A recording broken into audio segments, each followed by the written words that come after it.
paglakad ko? Oo. Ganun talaga, yung paglakad ko, tineterno ko sa pagkanta mo.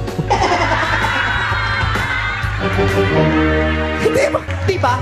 Nagpunta ka ng Australia para magpakalayo-layo dahil hindi mo matanggap na mas mahal ako ng mga magulang natin kahit nakambal tayo. Excuse me? O, daan ka na. Anong daan ka na? O, ba't ka nag-excuse? Excuse me, kasi tama ba yung narinig ko?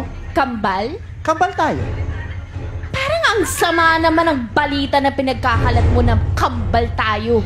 Hindi tayo pwede maging kambal. Alam mo kung bakit? Bakit?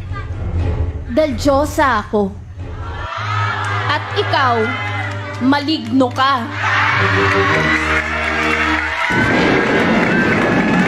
Kaya wag na wag mong sasabihin na kambal tayo. Ang kapal na mukha mo. Ang kapal ng labi mo. Ang kapal ng makeup mo.